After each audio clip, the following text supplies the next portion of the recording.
Ella es poeta, profesora, la profesora Cabral es poeta, activista y crítica literaria norteamericana, nacida en Uruguay.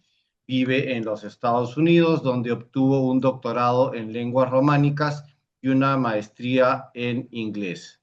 Es licenciada en Sociología por la Universidad de Ciencias Sociales del Uruguay.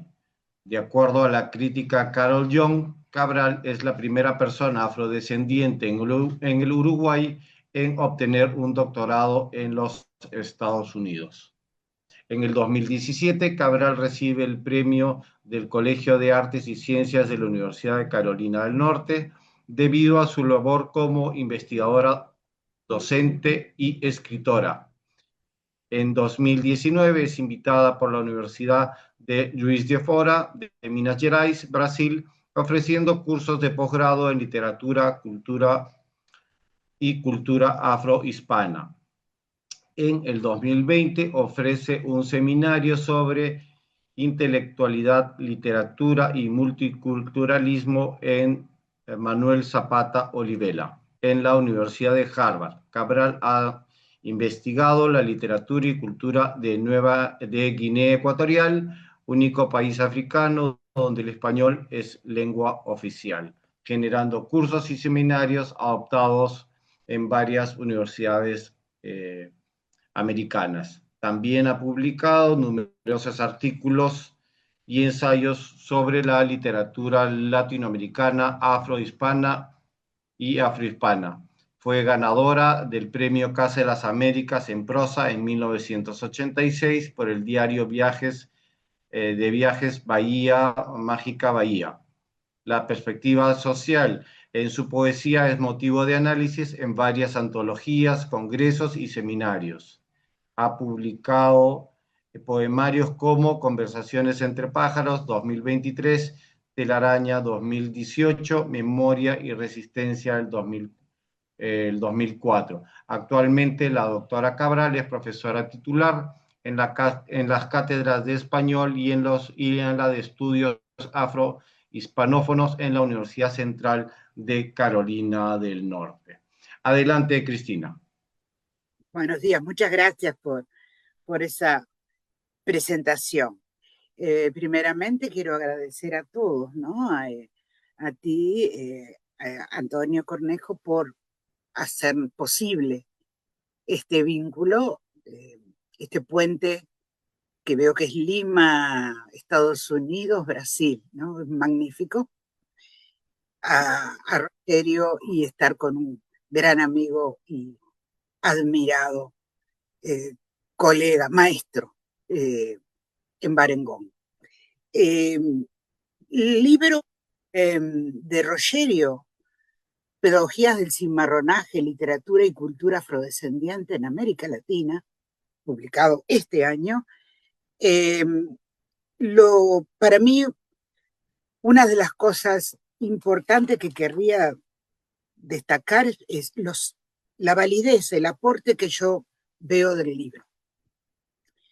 Eh, el aporte a la academia, eh, el presentar estos cuestionamientos hacia los aportes teóricos de cuestionar de que la necesidad de una nueva perspectiva de reaproximar o reinterpretar la literatura y la historia y la cultura de, de los pueblos africanos, afrodescendientes y originarios.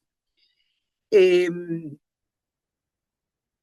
Me gusta que Rogerio, que es un profesor muy joven, siga esta tradición ya comenzada hace mucho tiempo, ¿no? Por investigadores, por algunos investigadores.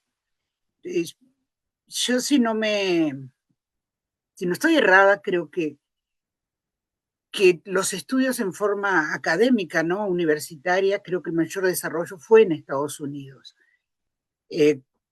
con grandes pioneros, y uno de ellos fue mi consejero, mi guía, que es el profesor Marvin Lewis, y Y Rogerio sigue poniendo la necesidad de hablar en la academia, de introducir este debate. Es un libro que creo que es para todo público, especialmente el especializado por cierto tema, pero es un libro que yo lo trabajaría tanto en la comunidad con gente que simplemente no lo sabe, no, y fuera de toda etnia, no saben, porque fuimos adoctrinados, como lo explica profesor Méndez, a pensar de una forma, ¿no? Entonces me gustó mucho, por ejemplo, el capítulo 2, que son ancestralidades afrodescendientes y originarias, como narrativas y crítica a la modernidad eurocéntrica, cómo él nos lleva a explicar esa historia de todo el resultado de la colonización, de la neocolonización, la colonización que trae de la mano a la modernidad. Luego estoy salteando grandes etapas, hasta hablar de la ciudad letrada, ¿no? de Rama. Esa necesidad hasta ahora, sí, será urgente, que hace, no sé, 30 años que estamos diciendo, no estamos en el canon. Recuerdo que cuando yo era estudiante, las únicas personas afrodescendientes en el canon eran los cubanos Nicolás Guillén y Nancy Morejón. Yo no sé si ahora, porque cada vez veo que me alejo más del canon, no sé si ahora se ha integrado, debería integrarse, ¿no? Y esto es lo que está haciendo el profesor Rogerio, conduciendo ahora a los jóvenes a los estudios, al aporte, porque siempre nadie ni negó el aporte afrodescendiente en cuanto folclore y deportes, pero nada más. Entonces yo aprovecho a decir que tenía 25 años cuando me di cuenta que era negra, y fue en Brasil, fue en Bahía, por eso es la ciudad que digo que me parió. No, no me había dado cuenta, estaba tan, lo había interpolado tanto, ¿no?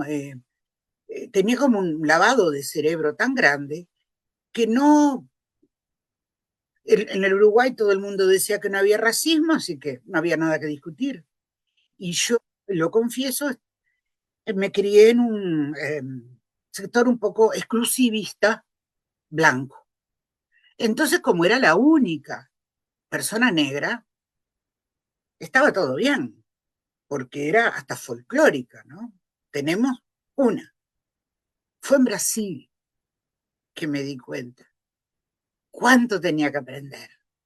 No fue escuchando a Díaz Nascimento, a Olivella, porque fue un encuentro muy grande que hubo en el año 1988 en Brasil, concretamente en Río de Janeiro y San Pablo, y ahí se me abrió la cabeza de tanta que Rogerio esté haciendo ahora en el nordeste, en todo, llevando hacia el mundo, en español, da una gran posibilidad, porque los libros de esta índole que tenemos son escritos en español, eso en inglés o en portugués. Esto es un gran logro de que se abre para otro público. Pero no lo quiero hacer más. La labor educativa para los scholars, para nuestros colegas, que realmente no saben, no saben qué pasa, por qué no estamos en el canon. Y bueno, algunos dicen de que siempre lo llevamos a lo político o hablamos del racismo, siempre están hablando del racismo y no puede ser. ¿Cómo no vamos a hablar del racismo si vivimos en el racismo? nos educamos en el racismo. Es parte, está como en nuestro ADN. Toda persona, cuando primero me enfrenta, ¿qué ve? Una mujer negra. Y ahí, como eso, me va a tratar. Una experiencia que una mujer blanca no lo tiene jamás. Tendrá otro tipo de discriminación por género, pero no por etnia. Entonces, esta validez del libro de profesor Méndez, esto, todo lo didáctico, las notas de pie de página, la gran bibliografía que incluye, creo que es un muy buen recurso para muchos académicos que, que realmente no saben nuestra historia. No, para mí veníamos, ¿de dónde veníamos? Yo nunca tuve raíces, como que venimos de los barcos, somos hijos de esclavos y ahí está y confórmate con que te aceptamos. Que incluso me lo llegó a decir una persona, confórmate, te aceptamos, estás aquí, eres la única, te civilizamos. Entonces, ¿cómo lleva, profesor Méndez, a través de, creo que son 6 capítulos, o 7, 6 capítulos, que él nos lleva por toda esa historia y por qué descubres el cimarronaje desde otra perspectiva? ¿No? No solo aquella histórica que pasó y se terminó. Yo defiendo la tesis de que somos cimarrones. Estamos buscando el quilombo y estamos buscando abrirnos de quilombo hacia el mundo. Y Rogerio cuenta desde el principio cómo esa separación entre el sujeto, hombre, y el objeto, naturaleza, se rompe y surge ese desequilibrio, donde estamos totalmente aislados y ponemos aparte. Eh, eh, o sea, se legitima los conceptos de eso antropomórfico y todo lo occidental.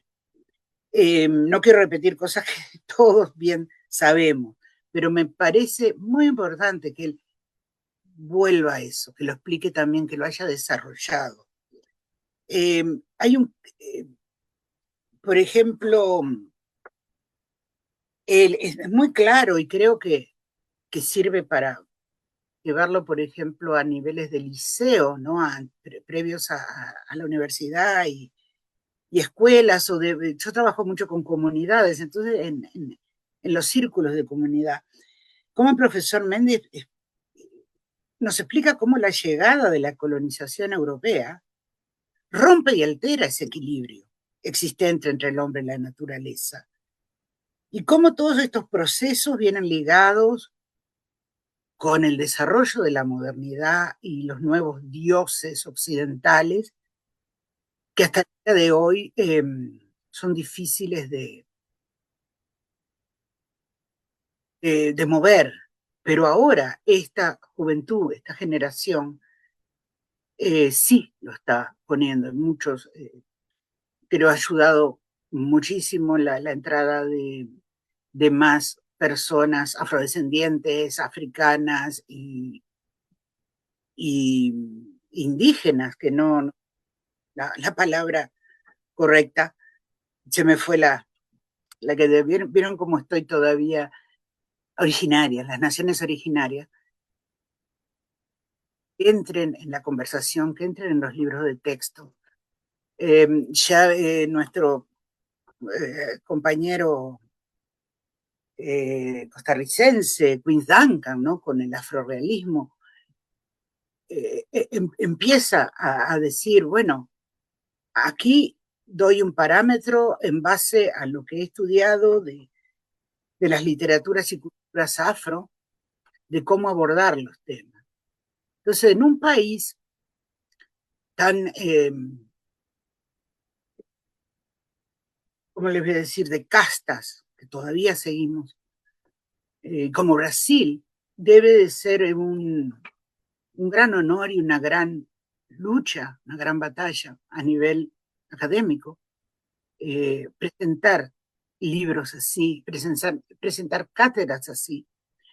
Yo sé que hay muchos cursos y que se está abriendo, pero hay mucha gente, especialmente afrodescendiente, que no está en la universidad. No, lamentablemente, no está como en mi país. Son contados los afrodescendientes en la universidad. Entonces, por eso hay que llevarle la historia y hay que llevar la literatura, hay que ayudar a reconocernos de por qué estamos como estamos y hacer a nivel,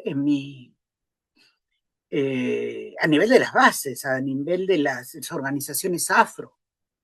No, trabajar a todos los niveles, hasta la universidad, porque tenemos que entrar en el canon. Ya no puede ser que la literatura afrohispana, o sea, se le tilde como la afro-indígena, le llaman, esté como separado, y la literatura es la occidental, ¿no? Negando todos esos pensadores y filósofos africanos que nos han nutrido, de que no sabemos ni siquiera por qué tenemos un pensamiento,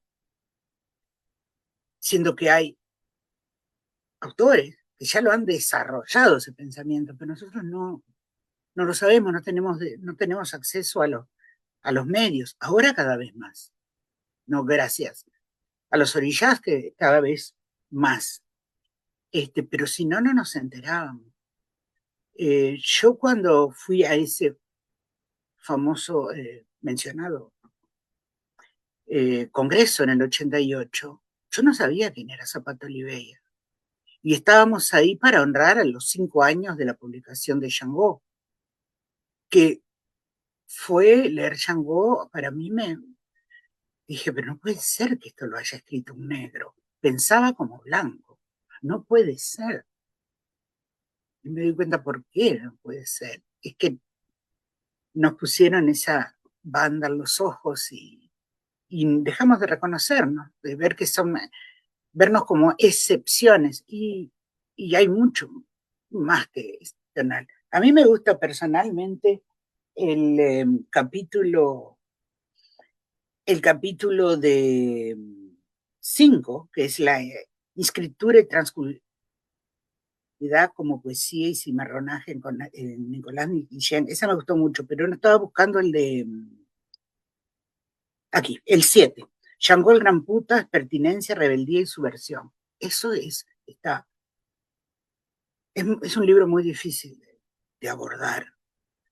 Y el profesor Méndez lo elige y lo pone en su libro, en su capítulo 7. Y creo que nos va a ayudar a los demás colegas a empezar a entender que no sabemos nada, porque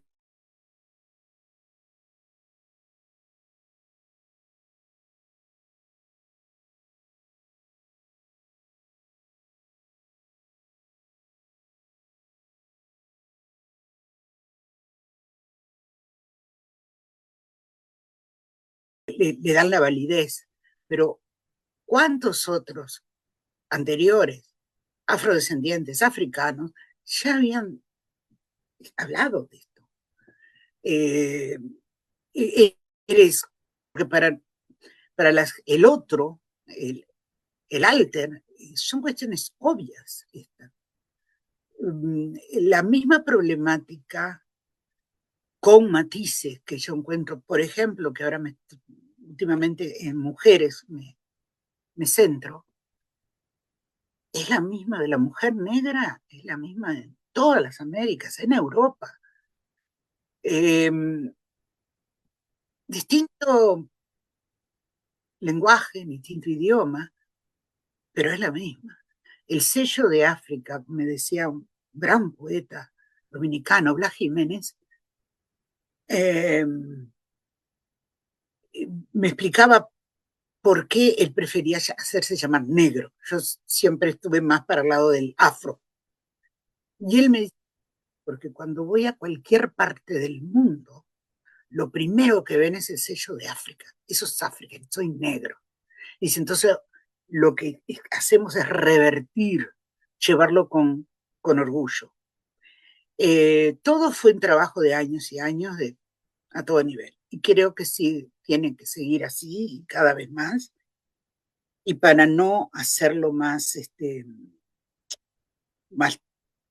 largo, es un gran agradecimiento. Voy a incorporar este libro en mis clases, varios capítulos, y ayudar a difundir, porque no tenemos nosotros la gran prensa y la gran pro, pro, propaganda, pero ahora gracias al Internet podemos estar un poco más, comunicarnos, ¿no? Entonces eh, ya lo dejo por aquí porque creo que darle la palabra a mi maestro en GOM para seguir aprendiendo de ustedes. Gracias y gracias, Rogerio, por lo que hiciste, lo que lograste y lo que sigues haciendo. Que vengan más libros así. Que, que sigas trabajando en todo esto. Tú que eres bien el americano eh, típico, ¿no? En el americano en el sentido de ese encuentro de naciones que se ve, eh, que te nutre.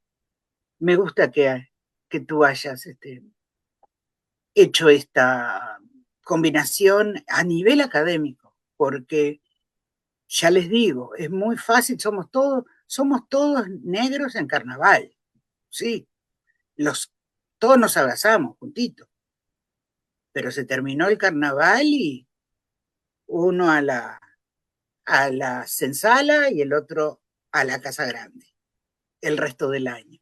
Y lo que está haciendo Rogerio, como Ambare, como tantos otros compañeros, es sacarnos de la sensala y llevarnos a la academia.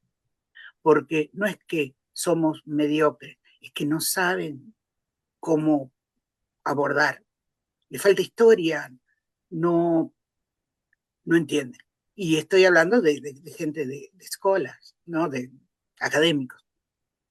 Entonces es un gran aporte y en ese país negro que es Brasil es un gran logro. No me extraña que siga creciendo allí, porque bueno, por algo es el país con más cantidad de afrodescendientes después de Nigeria. Así que eh, gracias y bienvenido por más libros así. Por aquí la dejo. Muchas gracias, doctora Cabral, por su participación. Entonces vamos a darle la palabra al doctor Embare Gom. Él es decano y profesor de español en el Colegio de Artes Liberales y del World Languages in International Studies de Morgan State University. Es doctor de español por la Universidad de París, París Cuarto, la Sorbona en Francia, y ha publicado La reconstrucción de la memoria y de la identidad nacional en la literatura hispanoafricana, donde es editor en la Universidad de Alcalá de Henares, el 2004. Escribir la identidad, creación cultural y negritud en el Perú, como editor del Fondo Editorial de la Universidad Ricardo Palma, el 2008. La nueva antología de la literatura de Guinea Ecuatorial, es coautor con Gloria Nistal Rosique en Casa de África, 2012. Palabra abierta, entrevistas con los escritores africanos hispanos, en Verbum 2013, y Antología de la Literatura Afroperuana, publicado por el Centro del Desarrollo Étnico el 2016. Eh, Profesor Envare Gom, le damos la palabra.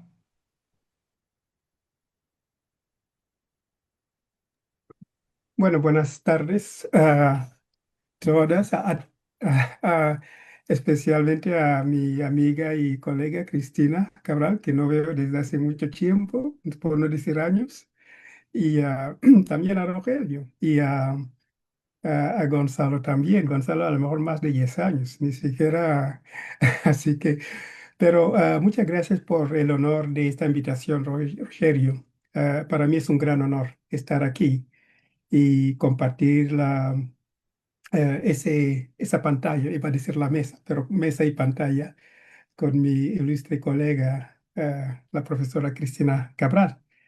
Y también mi gratitud a Gonzalo por crear este espacio. Es muy importante, que son espacios que escasean, pero has estado ahí, como se dice, al pie del cañón y has seguido y has cuidado de esos discursos que han sido marginados, los has traído al centro.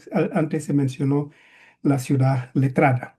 Así que por todo ello, mi gratitud y estoy seguro de que hablo en nombre de casi todos los colegas que están en este campo. Y por delante va nuestra profunda gratitud, Gonzalo, para que lo sepas. Y en cuanto al libro, voy a decir que Rogerio me inspiró y a raíz de esa inspiración, en noviembre salió un artículo en Argentina sobre literatura afroperuana. Les daré la referencia, está en la nueva revista de literaturas populares.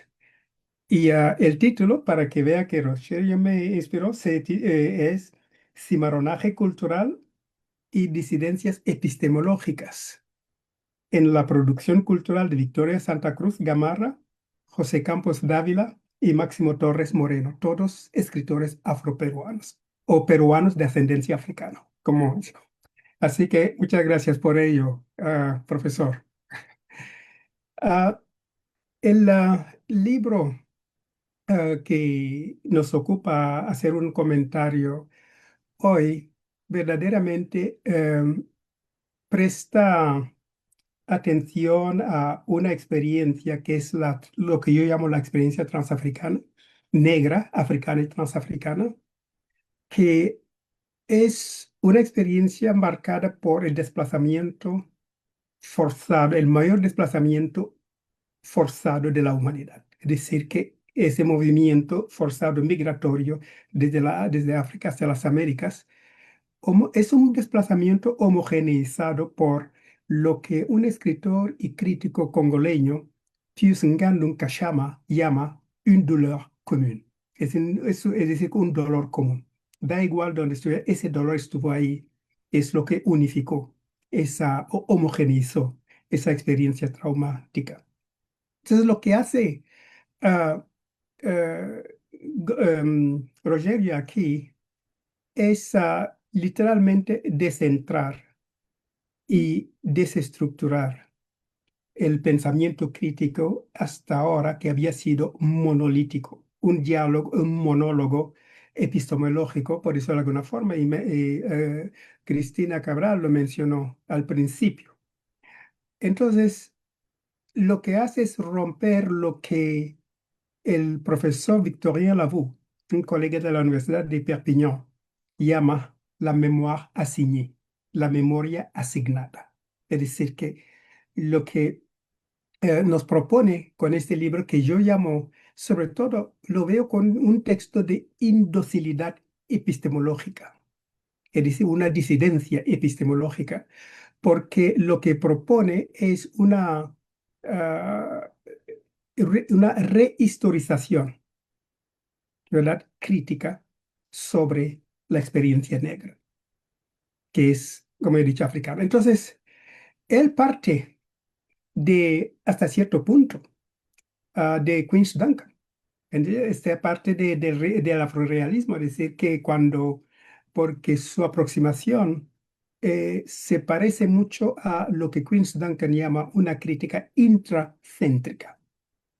Es verdad que parte desde dentro o como decía Mohamed Khan de la Universidad de Dakar, du dedans, desde dentro hacia afuera. Es decir, que desde la experiencia propia vivida y también la experiencia epistemológica, es decir, crear una nueva crítica, una nueva aproximación al texto, una nueva forma de reinterpretar los proyectos culturales, políticos periferizados, es decir, que han sido mantenidos al margen de, como ha mencionado Cristina Cabral, la ciudad letrada. Entonces, un colega nuestro que conocerá a Gonzalo y seguramente algunos de los amigos que están amigas que están en la pantalla, Daniel Matthew. Daniel Matthew propone un texto alternativo a la ciudad letrada que él llama la ciudad cantada. ¿Entiende? Porque en esa ciudad cantada es donde cabía esa literatura producida por los descendientes de africanos. No tienen cabida en esa ciudad letrada. Entonces, en este caso, en este sentido, lo que el texto de Rogerio literalmente es crear nuevos espacios de crítica, ¿verdad? Proponernos nuevas herramientas para interpretar lo que han sido designados como otros significantes, por utilizar la expresión de Giselle Citadino. Es decir, que unos creadores, unos productores, unos agentes culturales, ¿verdad? Que han sido, cuya conciencia, como dice Talentino Deep, ha sido mistificada. Es decir, que le han asignado esa memoria de subalternidad desde la cual estuvieron encerrados, una memoria contaminada y contaminante.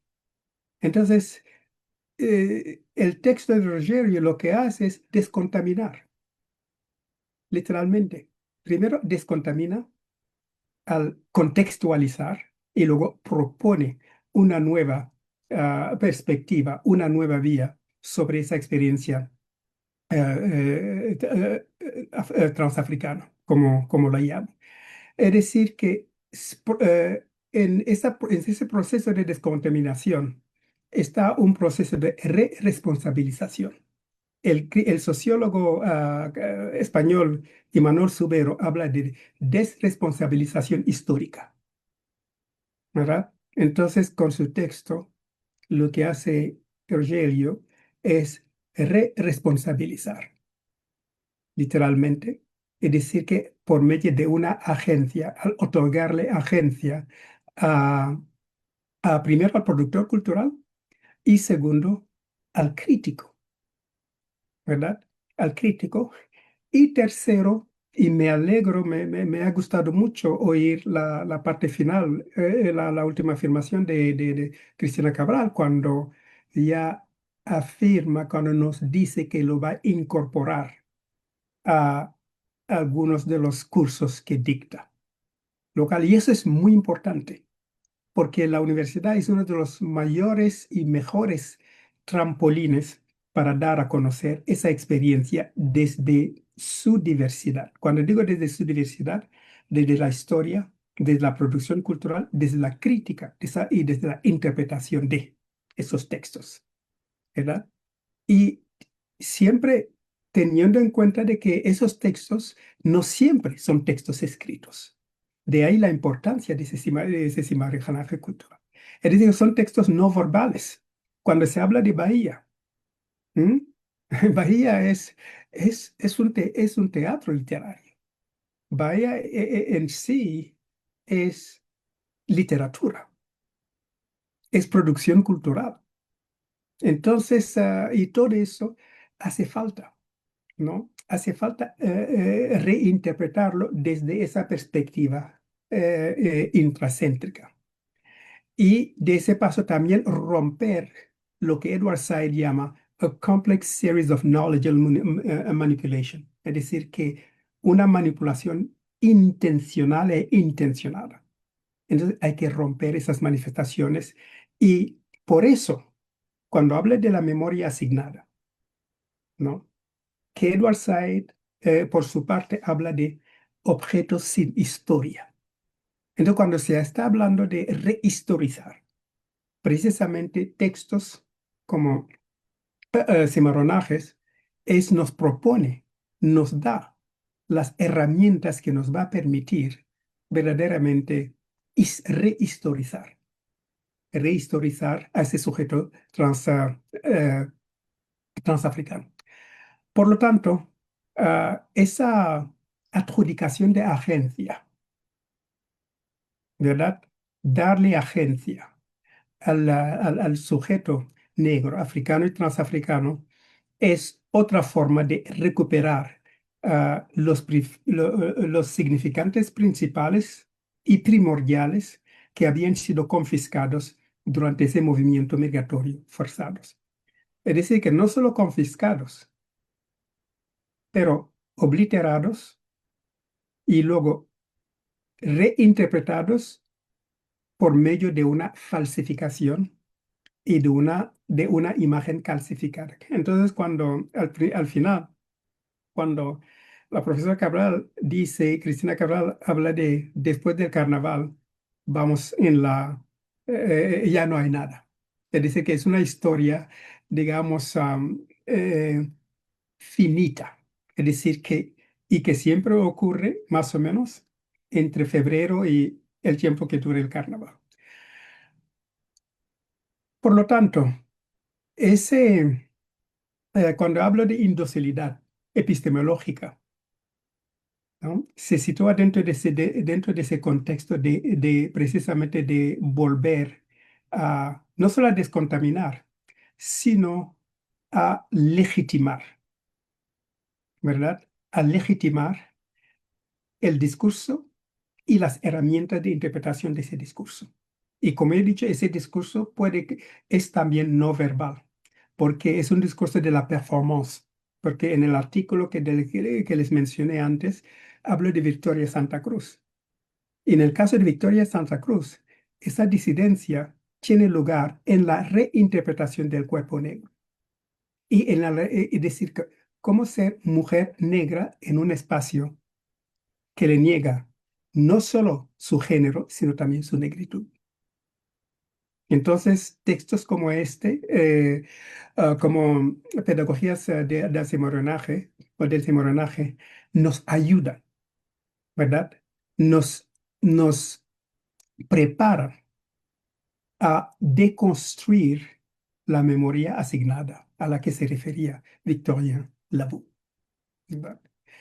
Por lo tanto, ah, el texto de Méndez, voy a citarle en un texto del 19, dice, ah, sitúa la idea de resistencia intelectual como eje, el cual se fundamenta en saberes ancestrales y epistemologías interconectadas que definen la naturaleza de distinción y autonomía cosmogónica afrodescendiente.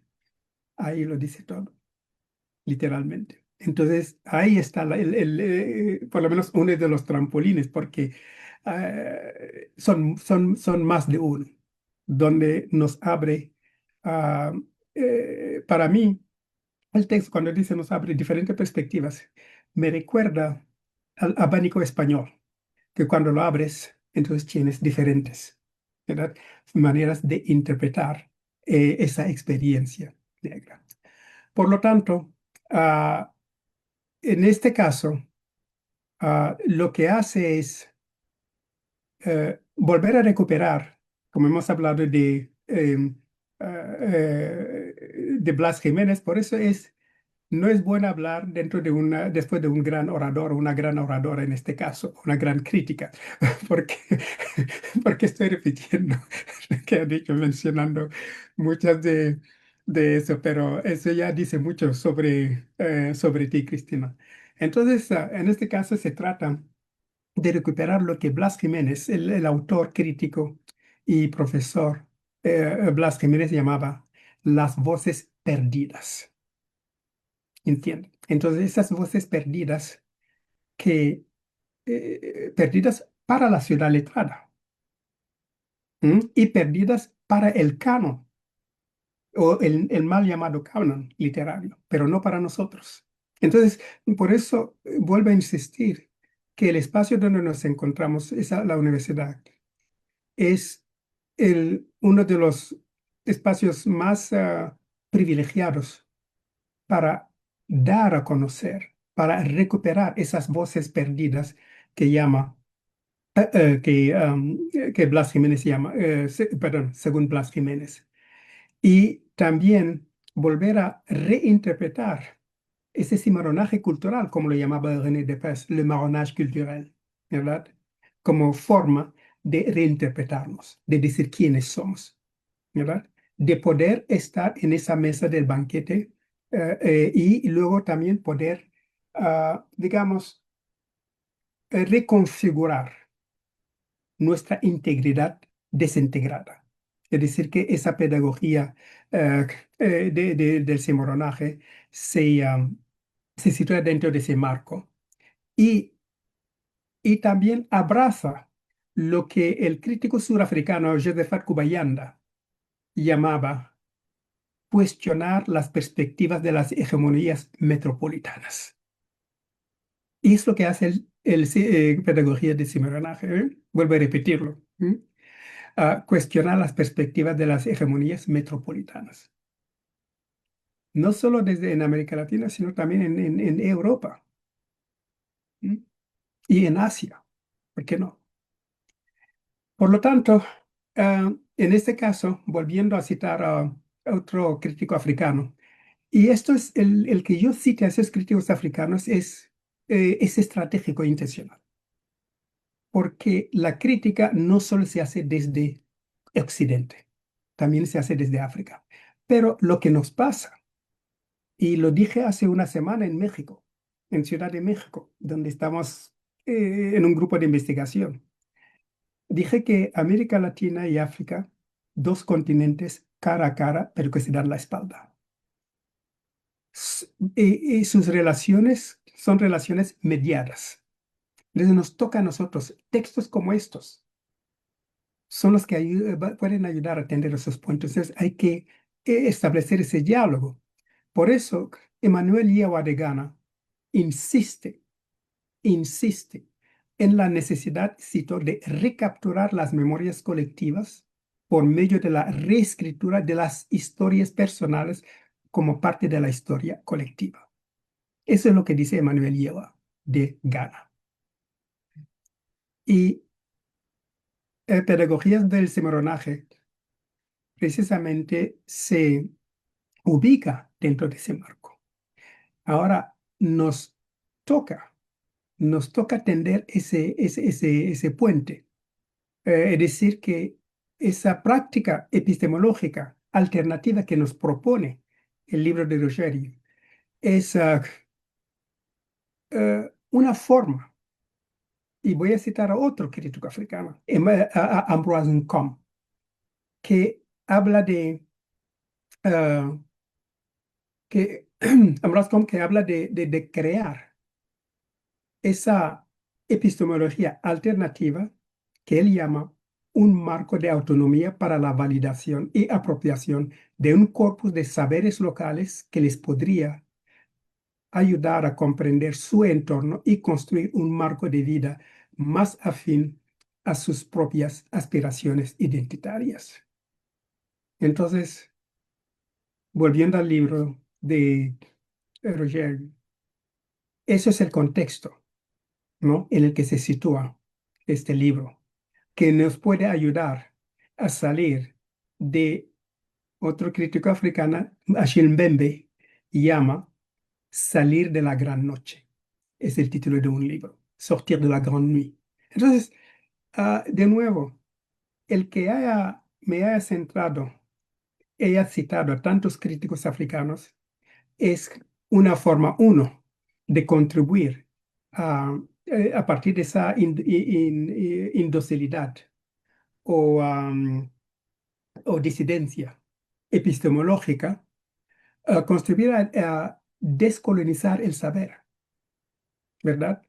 Y a una redistribución del mapa conceptual.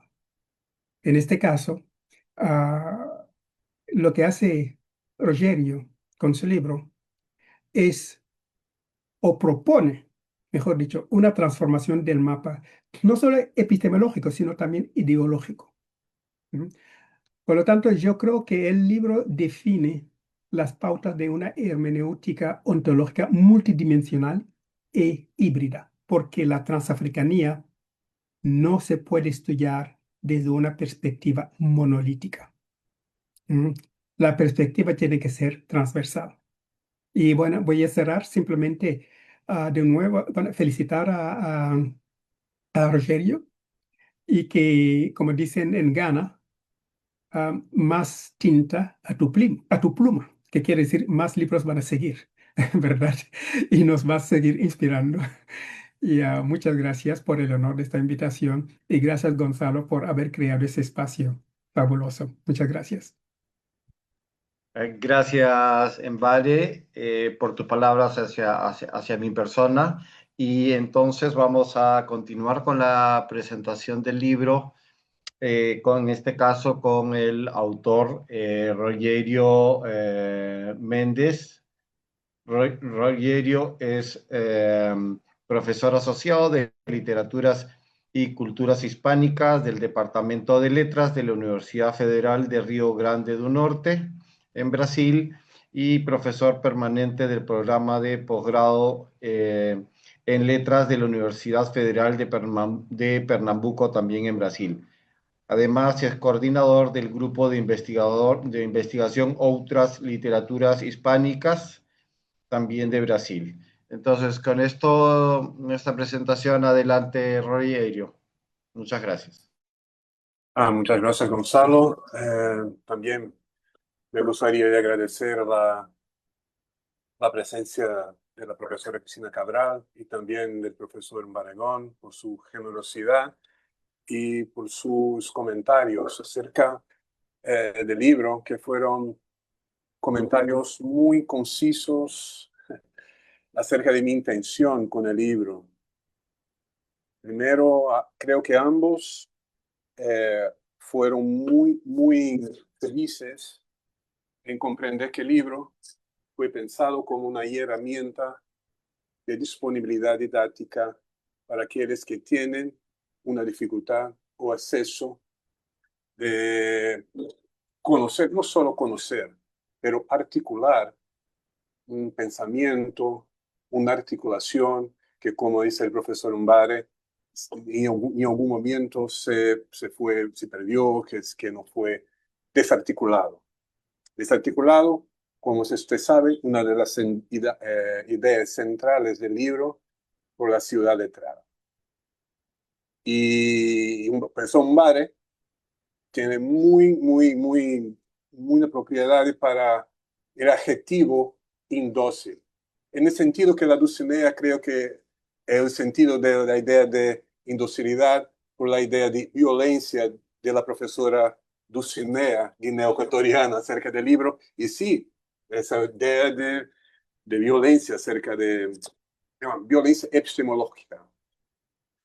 Porque me parece como profesor la idea central del libro. Yo tengo 16 años como profesor de la universidad.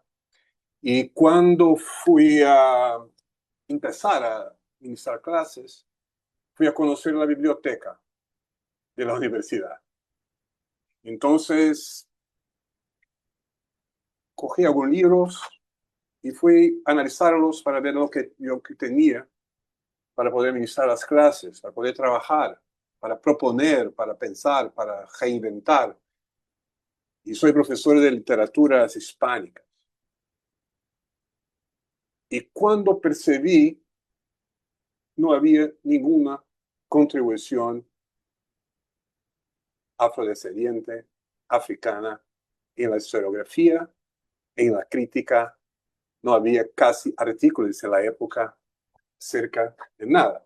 Y yo soy responsable por crear, articular un currículo como profesor de literaturas hispánicas. Entonces, ¿cómo voy a pensar una literatura afro-latinoamericana? No existe, no se articula. ¿Cómo pensarla?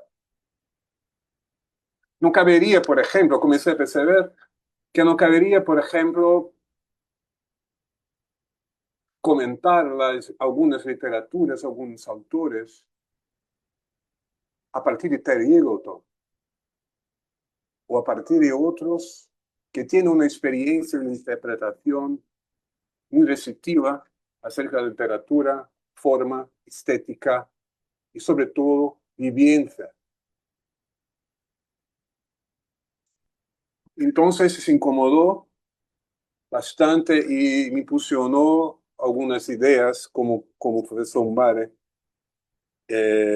mencionó. Algunos conceptos fueron fundamentales para pensar la construcción de la idea. La idea de afrorealismo y, de hecho, la idea de una literatura intracéntrica, sin duda. Otra idea fue el concepto de otras literaturas hispánicas del profesor Donato Ndongo. ¿Cómo pensar la literatura si no se puede incluir todas las literaturas de ese espacio de diversidad que debería ocupar las universidades, las bibliotecas? Y fue fundamental esos pensadores. Melquiades Duncan, incluso algunos pensadores que están entre nosotros en los congresos, que piensan conceptos que fueron construidos y trabajados en la universidad y no son aprovechados por nosotros, muchas veces, que no son reconocidos. Uno de esos conceptos, de hecho, profesor Umbare, es el de la transafricanía.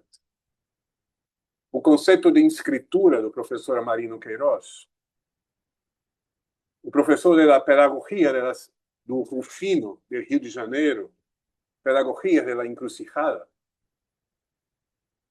Conceptos de uma dimensão de pensadores que não tinham espaço para desarrollar sus conceptos y articular una visión de las contribuciones africanas, cómo se organiza la estética, cómo se organiza la forma, cómo se dedica a ética, la técnica.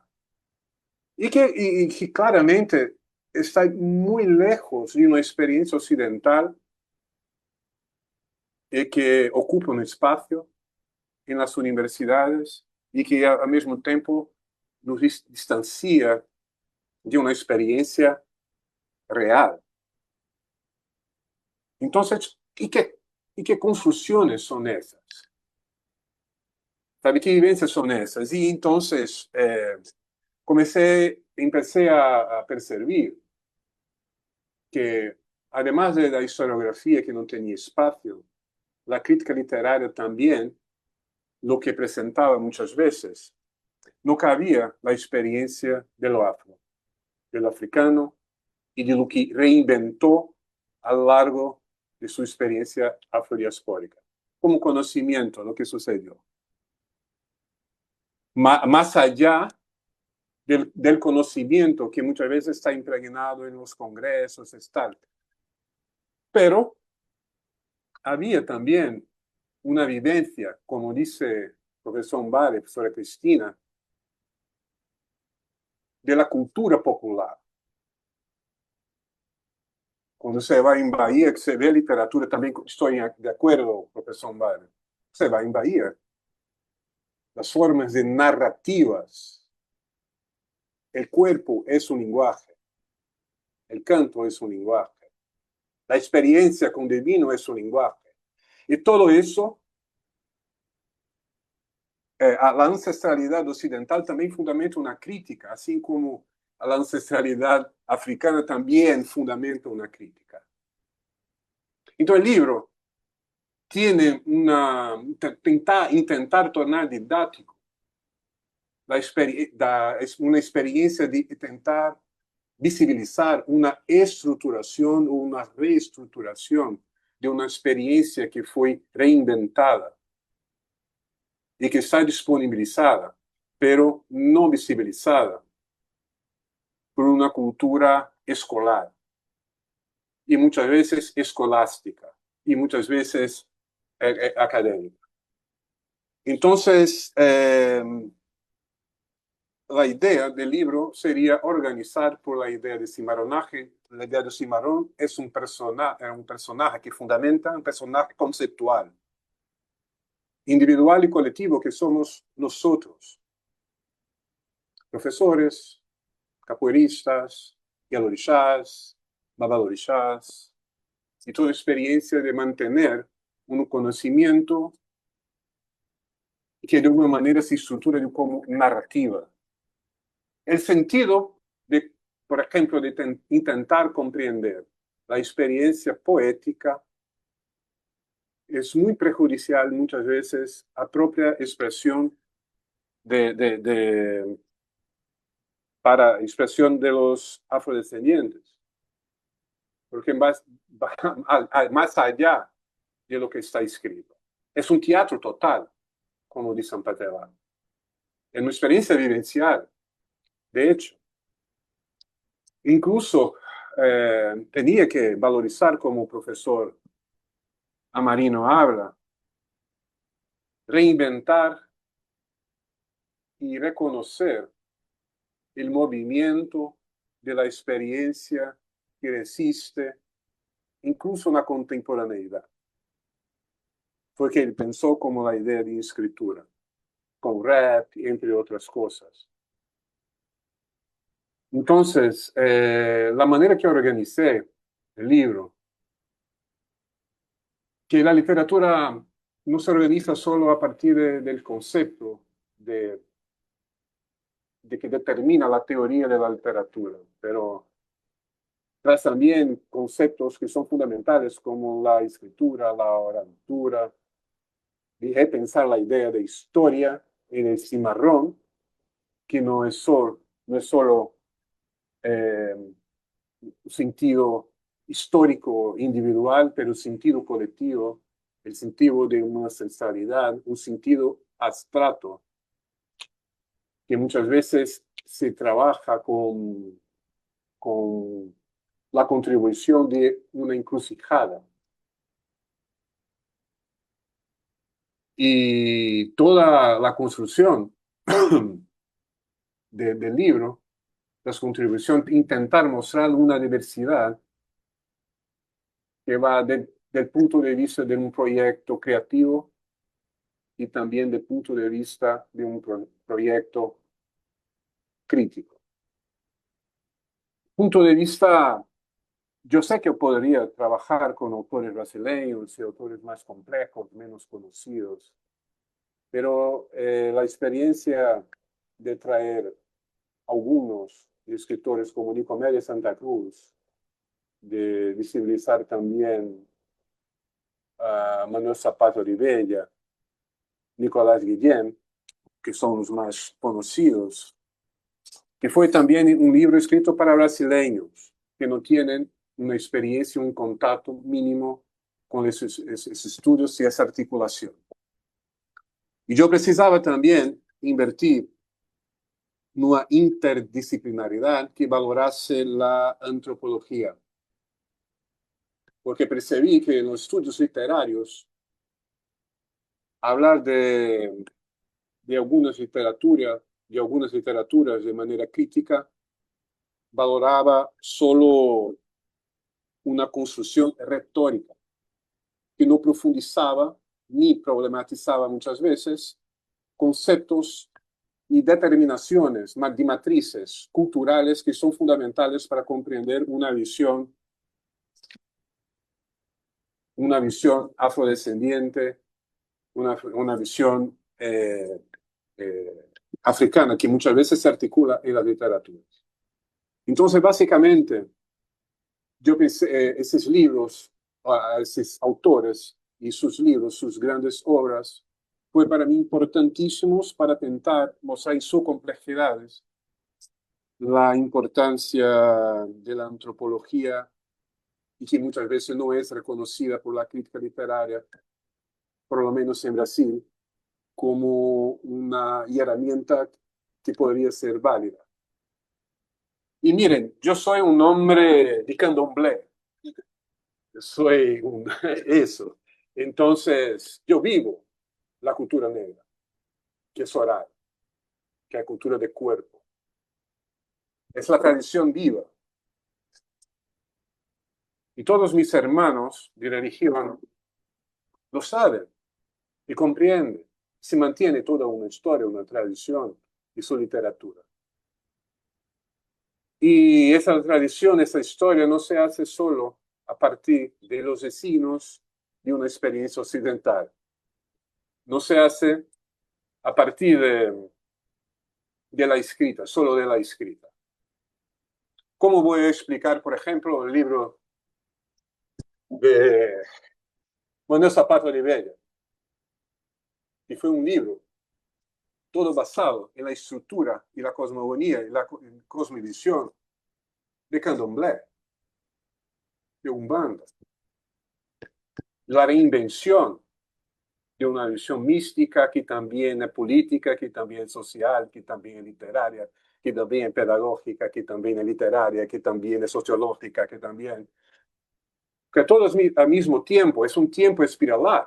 ¿Cómo explicar el tiempo de una obra como Manuel Zapata de Oliveira, que es un tiempo simultáneo, presente, pasado y futuro, todo al mismo tiempo? ¿Quién va a explicar? ¿Cómo explicar que la obra hay más de 5 narradores? Un Yalorixá, un Orixá, ¿sabe? O Ifá. ¿Cómo voy a explicar? Entonces, esas informaciones, esas cosmogonías, solo podrían ser, por decir una pedagogía, que yo llamo sebaronaje, sí. Que son justamente los conocimientos necesarios para comprender una tradición autónoma que no puede ser cooptada de manera curricular. Porque se piensa la modernidad a partir de un humanismo, pero ¿cómo vivenciar humanismo sin su humanidad? Y para reconocer la humanidad hay que reconocer su diversidad, sus valores diversos. ¿Y quién va a contar, cómo pudo contar la historia de afrodescendencia, la historia de que a esas personas no fueron dadas el derecho de la escrita, de la memoria, en el sentido occidental? Entonces, por más que en el libro mencione para muchos informaciones, datos que ya son conocidos para especialistas, el libro tuvo una preocupación de alcanzar todos aquellos que no tuvieron la oportunidad de tener acceso a las informaciones. Porque se piensa muchas veces en la academia y las inversiones, las investigaciones, siempre en ajustes, en una gloria individual, pero no se piensa de manera estructural, no se piensa en la enseñanza, en la educación, en la sensibilidad. Ese libro piensa eso, sí, y me quedo muy feliz que la profesora Cristina Cabral y el profesor Barragán tengan comprendido.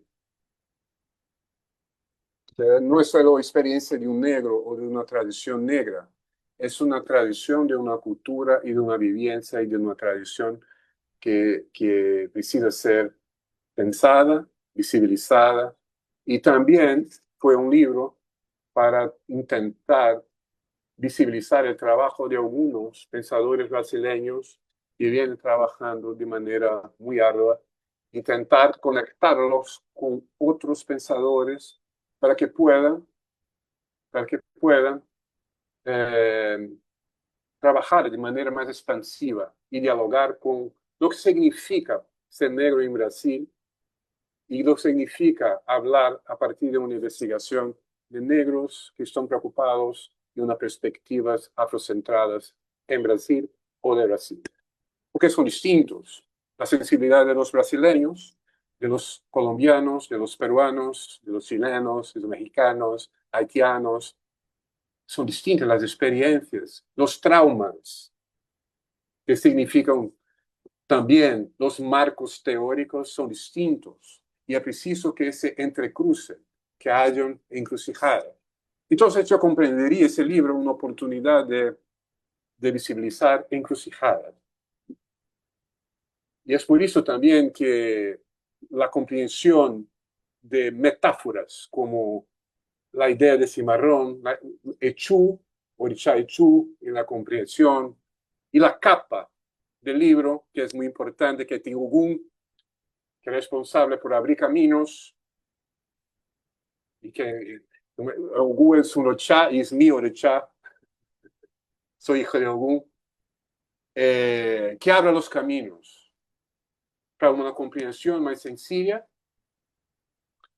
y más generosa del punto de vista crítico, que un fundamento más crítico, que haga una participación más alargada de la historia y que esté más presente en la construcción de una pedagogía responsable, diversa, humaniza de hecho, pero preocupada y con humanismo con humanidad.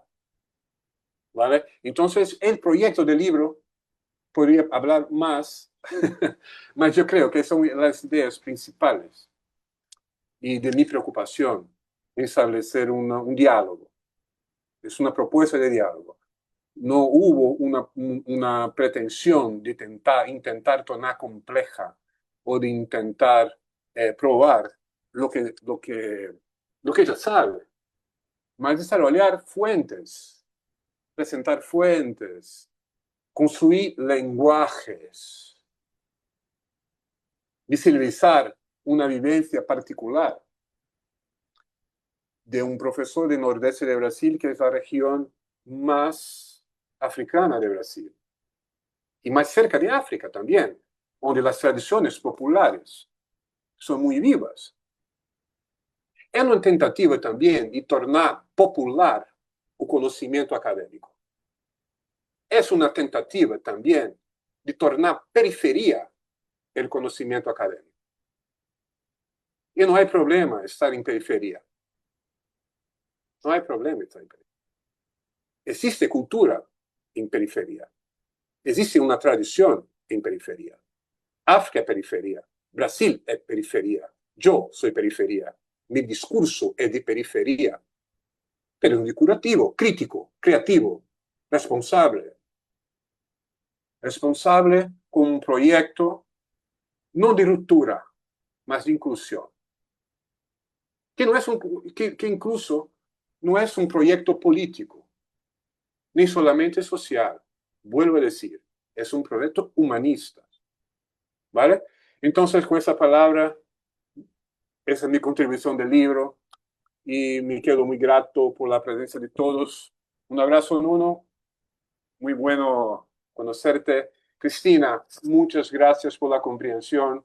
Me quedo muy feliz que tenga comprendido. Un Baragrón, siempre una elegancia, siempre muy generoso. Y de hecho, comprendió el libro también y también fue responsable por una base muy sólida en que yo invertí en ese libro, con sus fuentes, con sus conversas, incluso con sus conceptos, que fueron fundamentales para trabajar el libro. Gonzalo, muchas gracias por la oportunidad, por el espacio, y es eso. Gracias, Rollero. No sé si rápidamente alguien tiene algún comentario corto antes de dar por concluida la presentación del libro. Yo quisiera preguntar si lo está grabando, Gonzalo, la Sí, presentación. sí, Cristina, se está grabando y está en este momento en vivo por Facebook. Ah, Y porque es posteriormente, importante. posteriormente, a fines de esta semana va a estar también el YouTube del centro y ahí va a quedar puesta la presentación. Porque para ir formándonos estuve en el centro, tener material, ¿no? De acceso. Esto es algo que también me da de tratar de conectarnos para tener acceso a estas charlas, a otras, como tenemos que hacer nuestra academia, ¿no? Yo trabajo con un grupo que se llama Muntú, que está un compañero de la Universidad de Howard, ¿no? Clemón, y hace charlas. Entonces empezar a invita a gente que hacemos como ahora, para empezar a incorporar, y especialmente Brasil, lo he visto poco en este grupo. Es un honor de que Rogerio empiece sí, a forzar la puerta, porque tenemos que entrar todos. Así que me gusta que por eso te pregunté si lo estabas grabando, si va a haber alguna forma de tener. Y la otra es cómo accedemos al libro, Rogerio, porque en Brasil debe ser fácil, pero ¿hay alguna forma? No. Gonzalo.